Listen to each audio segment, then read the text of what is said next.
naz, Uruguaikoa naz, eta hauntxe bertan 14 urte daramatzat, hemen Euskal Herrian.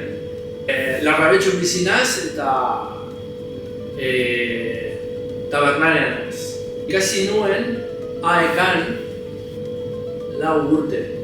Hauntxe bertan ez dut ikasten, baina tabernan praktikatzen naz egunero. Taberna daukalanetik herriko jendea hitz egiten euskaraz.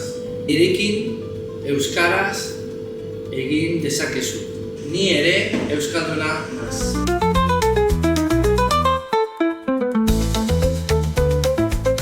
Egin nirekin ere euskaraz.